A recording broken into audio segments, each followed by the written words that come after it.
बच्चे। ये तो आप जानते हैं कि बच्चों की कई किस्में हैं, मसलन बिल्ली के बच्चे, फाख्ता के बच्चे वगैरह।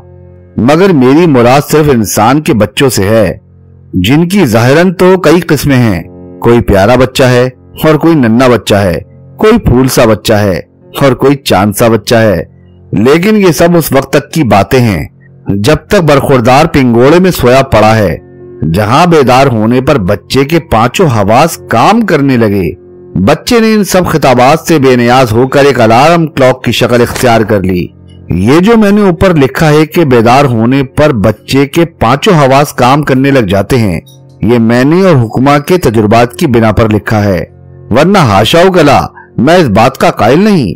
कहते हैं बच्चा सुनता भी है और देखता भी है, लेकिन मुझे आज तक सिवाय उसकी कुव्वत नातका के और किसी कुव्वत का सबूत नहीं मिला। कई दफा ऐसा इत्तफाक हुआ है कि रोता हुआ बच्चा मेरे हवाले कर दिया गया है कि जरा इसे चुप कराना। मैंने जनाब उस बच्चे के सामने गाने गाए हैं, शेर पढ़े हैं, नाच नाचे हैं, तालियां बजाई हैं, घुटनों के बल चलकर घोड़े की नकलें उतारी हैं, भेड़ बकरी की सी आवाजें निकाली हैं, सर के बल खड़े होकर हवा में बाईसाइकिल चलाने के नमूने पेश किए हैं।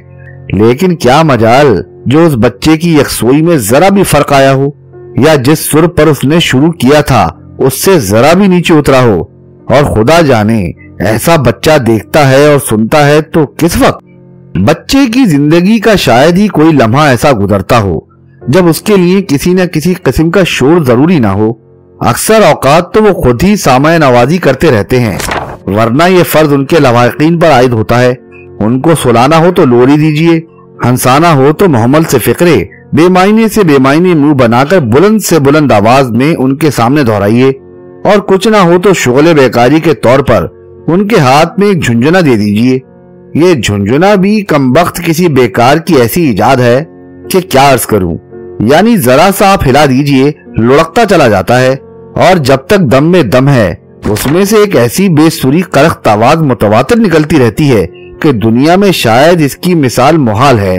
और जो आपने मामता या बापता के जोश में आकर बरखुरदार को एक अदद वो रबड़ की गुड़िया मंगवा दी जिसमें एक बहुत ही तेज आवाज की सीटी लगी होती है, तो बस फिर खुदा हाफिज। इससे बढ़कर मेरी सेहत के लिए मुजिर चीज दुनिया में और कोई नहीं, सिवाय शायद उस रबड़ के थैले के जिसके मुंह पर एक सीटीदार नाली लगी होती है और जिसमें मुंह से हवा भरी जाती है।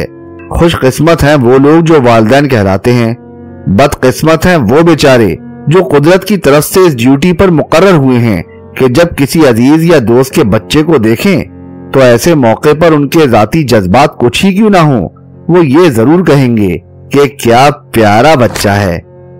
मेरे साथ के घर एक मिर्जा साहब रहते हैं, खुदा के फजल से 6 बच्चों के वालिद हैं। बड़े बच्चे की उम्र 9 साल है, बहुत शरीफ आदमी हैं। उनके बच्चे भी बेचारे बहुत ही बेजुबान हैं। जब उनमें से एक रोता है तो बाकी के सब चुपके बैठे सुनते रहते हैं। जब वो रोते रोते थक जाता है तो उनका दूसरा बरखुरदार शुरू हो जाता है। वो हार जाता है तो तीसरे की बारी आती है। रात की ड्यूटी वाले बच्चे अलग हैं, उनका सुर जरा बारीक है। आप उंगलियां चटखवाकर, सर की खाल में तेल झुसवाकर, कानों में रुई देकर, लिहाफ में सर लपेट कर सोइए। एक लम्हे के अंदर आपको जगा के उठा के बिठा ना दें तो मेरा जिम्मा। इन्हीं मिर्जा साहब के घर पर जब मैं जाता हूँ तो एक एक बच्चे को बुलाकर प्यार करता हूँ। अब आप ही बताइए मैं क्या करूँ। कई दफा दिल में आया मिर्जा साहब से कहूँ, हजरत आपकी इन नगमा सुराइयों ने मेरी जिंदगी हराम कर दी है।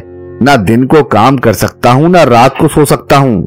लेकिन ये मैं कहने ही को होता हूँ कि उनका एक बच्चा कमरे में आ जाता है और मिर्जा साहब एक वालिदाना तबस्सुम से कहते हैं, अख्तर बेटा इनको सलाम करो बेटा, इनका नाम अख्तर है।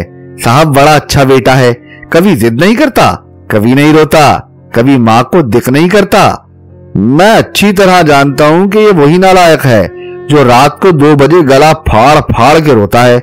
मिर्जा साहब किबला तो शायद अपने खर्राटों के जोरों शोर में कुछ नहीं सुनते, बदबख्ती हमारी होती है। लेकिन कहता यही हूँ कि यहाँ आओ बेटा, घुटनों पर बिठाकर उसका मुंह भी चूमता हूँ। खुदा जाने आजकल के बच्चे किस किस्म के बच्चे हैं। हमें अच्छी तरह याद है कि हम बकरा ईद को थोड़ा सा रो लिया करते थे اور کبھی کبھار کوئی مہمان آ نکلا تو نمونے کے طور پر تھوڑی سی ضد کر لی، کیونکہ ایسے موقع پر ضد کارآمد ہوا کرتی تھی۔ لیکن یہ کہ 24 گھنٹے متواتر روتے رہیں، ایسی مشق ہم نے کبھی وہم نہ پہنچائی تھی۔